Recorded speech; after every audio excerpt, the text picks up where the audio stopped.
په بلوچستان صوبه کښې د کډوالو په کیمپونو کې ژوند کوونکي افغان کډوال وایي چې روان د پشکال توپاني بارانونو د دوی ودانیو او عادي ژوند ته هم په غټه کچه زیان رسولی دی. د خټو جوړ کورونه او جوګیانو په شان جوړې ودانۍ ورړنګ کړي دي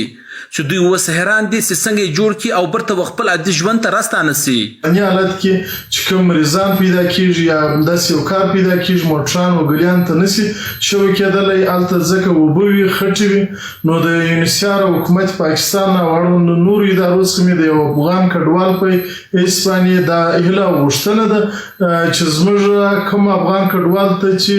مالي زیانونه اوښتي دي خصوصا د کوټو د نړېدو او د سرایو د چاردیوالۍ د نړېدو کې کومک ورسره وکړي. په بلوچستان کې د ملل متحد د کډوالو ادارې یونیسیار د بیان سره ډیوا تماس نیولو هڅې وکړې چې ځینې وپوښتي چې په ایالت کې د پشکال توپاني بارانونو له امله زیانمن شوي کډوالو سره په سملاسي توګه کومې مرستې کړي دي او یا پر مخ د کومې مرستو ورکولو پلان لري. نو د هغه ګرځنده ټلیفون جواب نه وایي ځکه رابطه نه ورسره وسوه.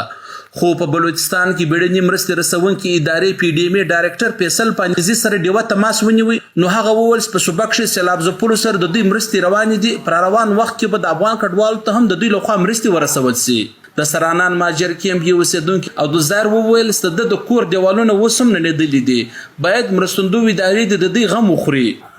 د سرانان د کیم یم دا زموږ د نړېدلو کډوالو غم وخوري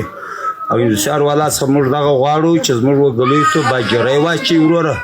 اوبو ډېر په عذاب کړي کچه ځایونه دي دغه چې په کېږي خبر نه وي دراب سي ماشومان به تر لاندې سي دا به وسي. هم د سرانان ماجر کیمپ یو مخکښه محمد صابر ملک و وی ډیوا ته وویل چې سیلابي اوبه د دوی په کورونو ننوتې دي او د دوی کورونه ړنګ کړي دي اوس دوی خپل کورونه په خپلو جوړولو په کار پیل کړي دي. فرمانده را باندې راځي دا لوړه راته رانږدې سوه ګرده خاوره یې ووهله نو موږ د مصیبت سره مخامخ یو دا د کوټې و دا دیوالونه یې ګرده نړولي دي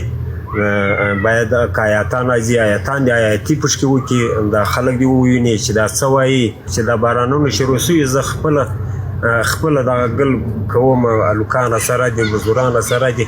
دا نړیږي ها جوړوو نړیږي ها جوړوو. په بلوچستان کې دا وخت جنگل پیرالزی سرانان سرخاب مالګګۍ پنجپای ګرد جنگل او نصرآباد لورلای د افغان کډوالو لوی استوګن ځایونه دي او دلته په لکونو افغان کډوال ژوند کوي. د حکومتي اعدادو شمار په مطابق په بلوچستان کې 15 لک افغان کډوال رجسټر دي خو غیر رسمي شمیرنې وایي په ټوله بلوچستان کې غیر رجسټر 12 لک افغان کډوال نور هم میشت دي چې دلته د کډوالو د کیمپونو سره په عام آبادي کې اوسېږي. نعمت الله سرحدي وی ډیوا چمن.